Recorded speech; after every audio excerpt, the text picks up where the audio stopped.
Yo, what's up, guys? Right in here. So today the video has dropped, the long-awaited Samurai Ninja game combat tier list. So I've been wanting to make this video for a very long time. I'm talking about over a year since got back on my YouTube channel. I've been getting around to it, or I've been trying to get around to it, but I've been kind of, procrastinating. So I finally got it out today, and I want to just make this short list. It's not that long, of all the games that I personally played that I think deserve to be put, or at least categorized next to each other. Before we get started, though, I kind of want to set a baseline for what I'm going to do with this. So first and foremost, this is my subjective list. There is no such thing as an objective combat tier list. There is no one list that exists right now that is objectively better than anyone else. It's just we all here making, videos about the stuff that we love. We kind of decide what we like. So that's kind of how that goes. Don't let no one bully you into thinking that their game is better objectively. That it doesn't exist. It's not real. So this is the one I have, because you're definitely going to hear things you don't like and you're going to be pissed off about it. I don't care. Make your own list if that's the case. So yeah, that's kind of how I feel about that. Just kind of want to start with I view based on that. So let's just get that out the way coming in already. So if you have an issue with that, go ahead and do me a favor, man. Go ahead and click off the video. You know what I mean? Just save everybody else time and stress. So now that that's out the way, first rule, your combat will be judged off of its animation, combat speed, and weapon variety. Those are the three baselines that we're going to use for what is considered the S tier combat versus F tier. A good example, I don't want to spoil anything, but like an F tier is a game that only has one weapon, really slow combat, animations look bad timing, things like that. There's no games really here in F tier. It's just no game is really that low. But these are the games that I've played.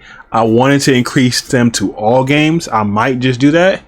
And how I rate tier lists, this is just Samurai and Ninja games, but we'll do another list where I rate a bunch of different games and say how other games combat. There's one honorable mention, as you can see right here, because this is not a Samurai Ninja game, but it's Yoshi P, man. Can't have a tier list without a Yoshi P game in there, so that's an honorable mention. But let's get right out the bat. I will be leaving timestamps so that you guys can. I'm gonna talk a lot, so if you want to kind of cut the fat out, have categories. So we're gonna start first to kind of set the baseline, what I consider a top tier S quality combat game that will address all of your needs. And I gotta give it to Neo 2. I have to. It's funny because I didn't play this game for years. I've known about it for years. I didn't play it. It looked really hard. I didn't fuck with it, but I finally started getting into it. Shout out to Shape for that. He saw his video on YouTube and it kind of got my attention, and I watched it, and because of that video I went and bought the game. It was on sale for $30. Best $30 I ever spent. The build variety in this game is insane.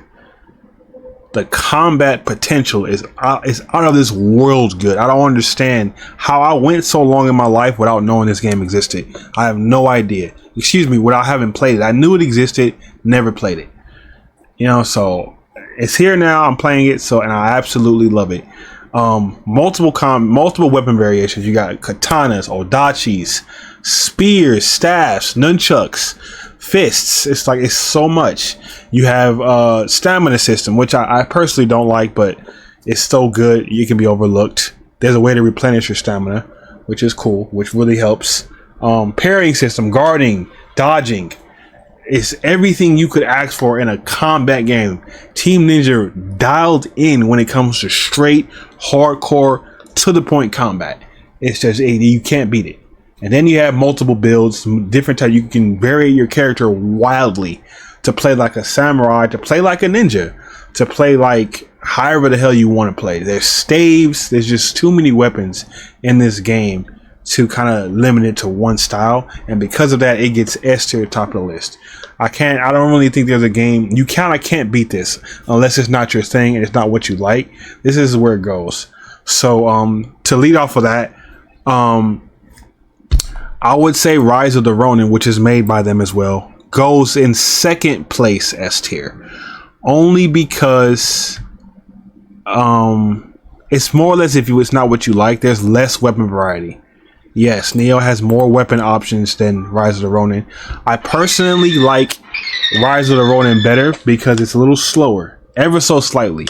It's a little slower than Neo, and I actually prefer a little slower. And I'm gonna talk about that later as why there's a game that's here that is not as high as you think it would be, because if I don't know what's going on while I'm attacking, I can't get into it. So I really want to know what I can see. So I would say, because of the weapon variety, and only because of the weapon variety, does Rise of the Ronin go second. But other than that, it's an S tier. It's pretty much the same game. It's Team Ninja. It's open world, so there's that. But other than that, it's damn near. If you played Neo, Rise of the Ronin is not going to be that much different. There's some mechanics that are gone. In fact, I take that back. I would say a lot of the power ups and abilities are gone. So think of Rise of the Ronin as a quote unquote more realistic version of Neo. So you can still parry, but the parry is a little bit different. Where you change your combats, they want to flow into weapons. Because of that, there aren't that many weapons, so you can like flow into your katana, flow into an adachi staff. I don't think there's nunchucks in this game, so there's a lot less weapon variety in Rise of the Ronin, because they were really focusing on the open world, and they tried to make it a little easier. It is easier than Neo. It's hard, but not as hard as Neo. So it's right after that. I would put it in second tier, S tier. I personally like it better only because it's slower combat, but overall, I see myself having more fun with Neo. I don't know, we'll see, but there's nothing Rise of the Ronin really does better. Open world was good, and unfortunately with all the bugs, it took a while. This is in no particular order. We're just grabbing them as we see them. Ghost of Tsushima goes here. I would say the reason why I put it in A tier, another what I want to use for is combat is, the build variety and the option that you have available to you. This is the best combat game for casuals. Once you get into A tier, it's casual, as in anybody can pick up Ghost of Tsushima and start playing. You can start playing, you can get good, you can get decent. It's almost like the Batman Arkham games where they look difficult but they're really not. That's what that's kind of what what's it called deals with Ghost of Tsushima. The game is not hard. It has a slight challenge if you put it on lethal mode, but other than that, it's not that hard. It's the first game on this list that we're going to talk about that single weapon issue, which is, a side note, is going to be fixed in Ghost of Yote, but this is not Ghost of Yote, it's Tsushima, and you can only have a katana. You have a bow, you have side weapons like you have kunai, bombs, explosive, but it's going to get to the point where the ceiling can get kind of reached. The ceiling on Ghost of Tsushima is much lower than something like Rise of the Ronin or Neo, right? Simply because of the fact that you only have a katana, and there's only so much you can do. Now it does share Neo's combat switch, where I think they got it from Neo, the ability to switch your styles, right? If you're fighting a heavy opponent, fighting an opponent with a spear, fighting an opponent with a shield, or fighting other people with katanas, you have about 4 different styles that you can switch from, which adds that build variety and allows you to have different styles of combat. And the animations are even slower than the 2 games up here, which I love. I absolutely love that. If this game had more weapons, I personally would put it in an S tier. But it's missing that last little touch of weapon variety. You can get bored of Ghost of Tsushima. You cannot perpetually play this game, because it's going to get to a point where the stuff might be gone. If you're just using the katana all the damn time, you know what I mean? That can get kind of stale, not gonna lie to you. If you backs up your katana, you kill the enemies in 1 or 2 hits anyway, so you kind of have to not max up your katana to get the most out of the combat anyway. So for those reasons, I'll put it in the S tier, simply because of that. When it comes to animation, this one focuses more on real life. This is the first game also that doesn't use fictional combat. Now, I want to go inside a little bit for you guys. I'm sure everybody knows what it means, but they might not have put a word behind it. So fictional combat is when you're doing things that can't be used within the realm of reality, like jumping in the air, double jumping. Like, nobody can double jump in real life, right? You can't double jump in Rise of the Ronin. In Ghost of Tsushima. You can't jump and apply fire to your blade in midair, then throw a grappling hook, attack, stop in midair to open up your glider. It's all kind of things you can't do. Okay, so that's what Ghost of Tsushima. It's real, non-fictional and fictional combat. So if you like realistic combat, Ghost of Tsushima is for you. There is not a game out right now that applies realistic combat better than Ghost of Tsushima, and I think that's why people said the people put this game over Rise of the Ronin and stuff like Neo because they don't like all those flashy extra fake stuff. You know what I mean? Like the things you can do in these two, you just simply can't do in Ghost of Tsushima. And I think people like that. And that's okay. That's your style. If you prefer realistic combat, nothing wrong with that. That's why I said this list is kind of personal. I prefer fictional combat. I like bouncing off of walls, throwing kunai, back flipping, blocking, countering midair, things like that. I don't like over the top fictional combat. We're going to talk about that in a minute. Now the longer wait, I know everybody's waiting for this one. Sekiro. We're going to put that in here. Now, it suffers the same thing as Tsushima, but it's not. It is fictional combat because obviously the shit Wolf can do, you can't do in real life. I played the game. I played it twice. I got halfway through a third run, and I feel like it deserves an S tier spot. I don't think this game is better than Neo, and I don't think it's better than Rise of the Ronin, but it's still S tier. As much as I wanted to put it lower because I felt betrayed by the Souls community. Before I played this game, every single person I ever spoke to in the community of the Souls community, in Dark Souls servers and Sekiro servers, were like, this is the best combat game, woo-doo-woo. And I'm like, man, they hyped it up. And then I played it and it's like, well, I guess what people think is top tier is just not what I think is top tier. And simply because of the fact that you cannot switch your weapons already takes it off of A+ for me, or S tier is first place. I can't keep playing the same thing over and over. Now with mods, it does extend the life of the game, but for me, the counter system is really good. Best counter system I think I've ever seen. The sound effect of countering is, oh my god, chef's kiss, sounds beautiful. The ninja arts are amazing. The spiral cloud strike, I believe it's called. Best weapon art I think I've ever seen in a game. Like that move is just it's beautiful to look at. Spiral cloud passing strike, I believe. Beautiful. I absolutely love using it. I love spamming it.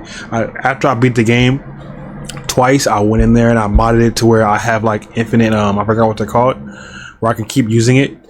Or I have more. I start with more. I start with like 20 instead of having to build them up, just so I can spam that move. Really fun game. Really hard. When it comes to difficulty, I'd probably put it above Rise of the Ronin. Neo, debatable. I can't say Sekiro is harder than Neo 2. That game is not for friendlies. It is not for newcomers. But the reason why I say it's harder. You know what? Let me just stop. That's not what this tier list video is about. So Sekiro is in third place S tier, simply because you only have one weapon. If you had multiple weapons, it'd probably be as top tier. It'd be number 1. If you had this, could you imagine him using like a Nagakiba or a fucking Odachi or like two-handed weapons? Oh my god! If they gave Wolf more weapons, Jesus fucking Christ! And I know you have small weapons like the small dagger and other stuff like staves. Stars, and he has his special guarding shield. But if this game had the weapon variety of Neo, oh my god, it'd be too OP. So yeah, third place S for Sekiro. Yeah, sorry for the Souls fans if you see this. I don't care. It's not better than Neo. Bite me. All right, next we have Assassin's Creed, and we are going to put this in a comfortable B tier. I'm gonna put it right next to it because I don't want it to, like, as you can see, it's overlapping. So just for optics sake, we're gonna put it right here. Assassin's Creed game are not known for their combat, just to get off rip. So I guess you could argue it's it looks better like that. Yeah, I guess you could argue it's unfair to put that there, but in the same merit, it's like it's a samurai game, so it goes in this list. And it's just not that fun. Like, combat wise, is very limited. You need a bunch of special abilities for the combat to even get better later in the game. That's also a point against it. I don't like when I have to wait for the combat to get good. Like that's a problem. I like for the combat to be good out the gate, right? So that gives a point against it. It's very limited. It's two people, you can swap between them.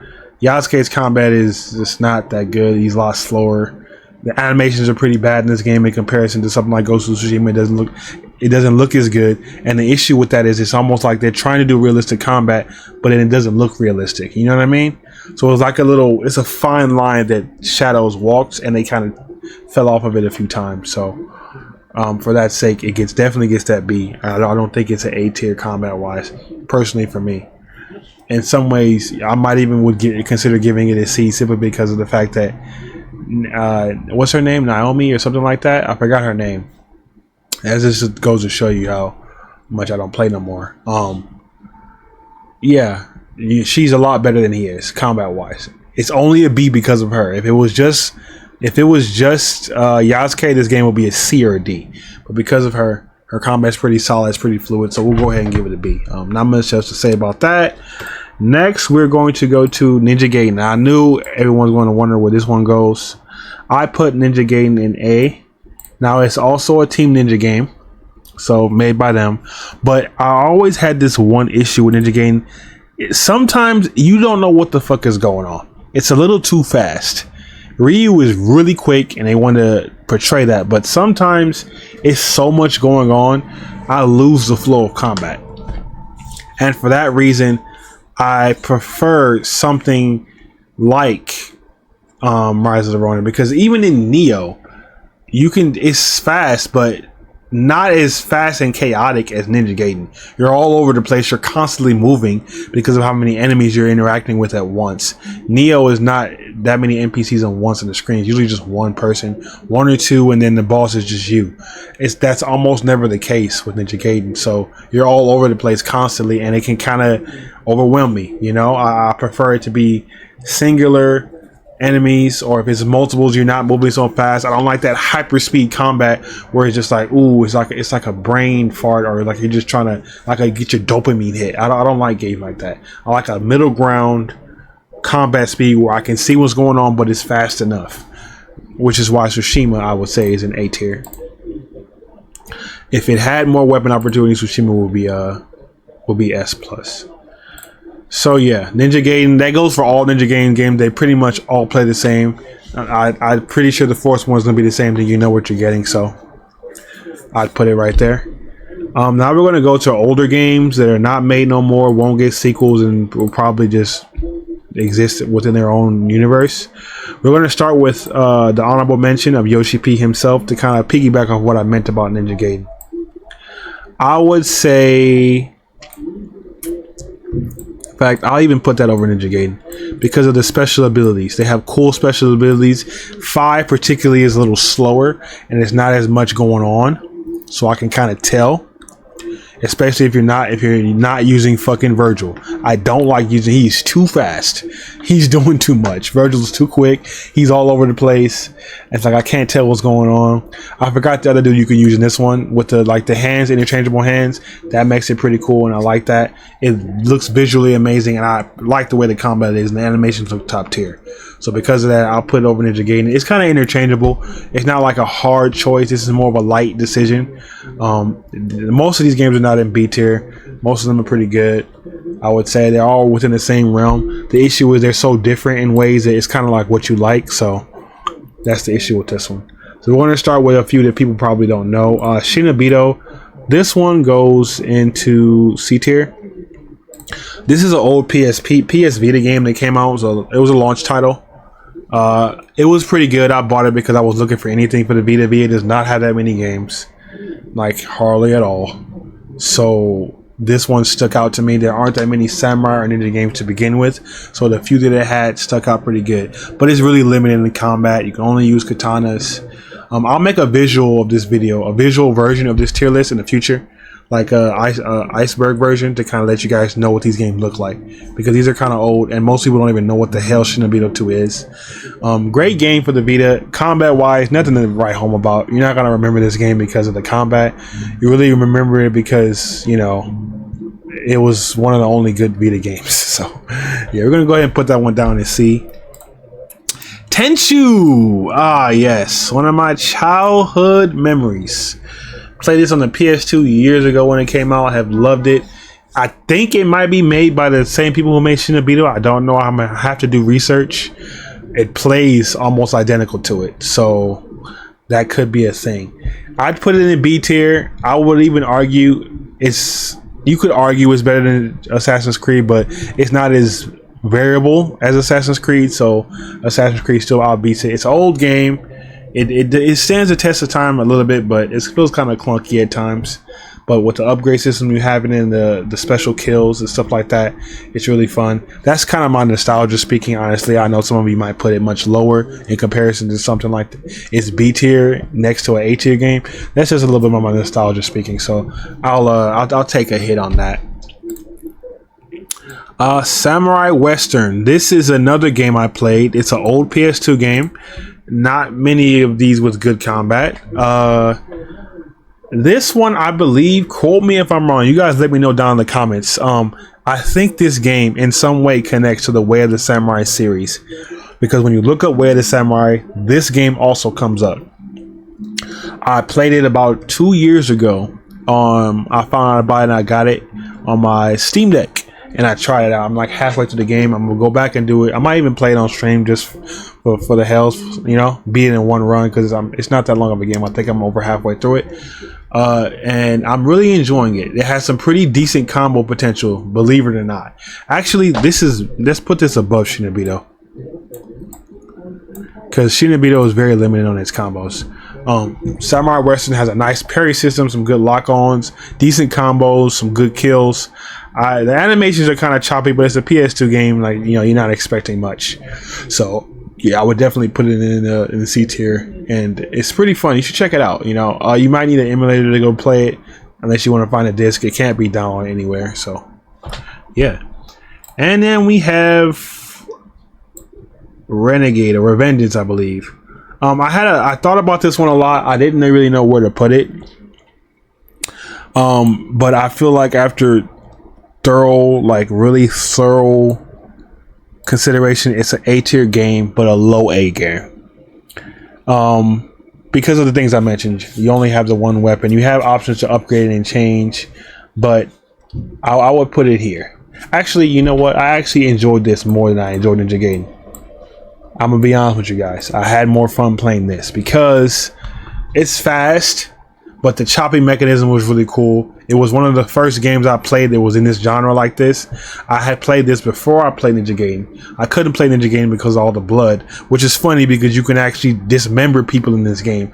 I don't know how my parents rationalized this being okay and Ninja Gaiden wasn't, so I don't know about that, but yeah, I loved it. I love this game. It feels amazing. It plays cool. I love the combat. I love how close you are to the camera. It's another thing I wanted to mention. Camera distance matters to me.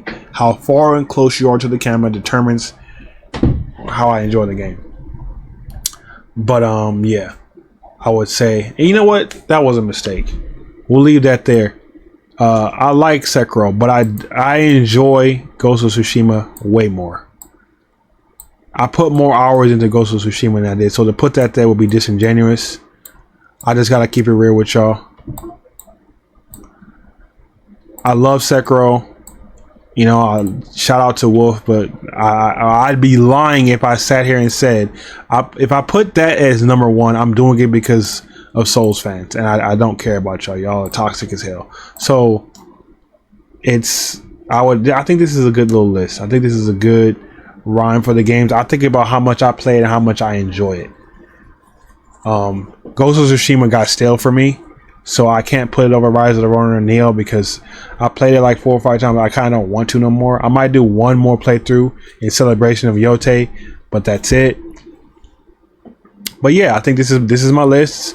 These are all the games I've played. I know there are plenty of samurai, and I take that back. There are not that many samurai games. There are plenty of ninja games out there and sword games with notable combat that I will make a video in the future. So I'm going to make a comprehensive tier list of all the games I've ever played that have combat that's even worth mentioning. And I want to put some on there that are just bad, but they need to go on there. I'm tired of people mentioning games like, I don't know, like these, what was that one, New World, being on a combat tier list. Like the combat in New World is bad, but that's for a different video. You cannot compare something like New World or Valheim to a game like these. They don't even belong on the same list. They'd all be E or F tier at that point. But I'm gonna make that video in the future. I'm really excited about that one. How I made this tier list is Canva. I have an account. They have templates. As you can see, I had another one ready, but I decided just to keep it all in one, keep it short. This video originally was going to be like an hour, but I don't think I need to record for that long. So this is a nice little cool video, nice little topic. I think I separated, gave enough information about that. Hold on.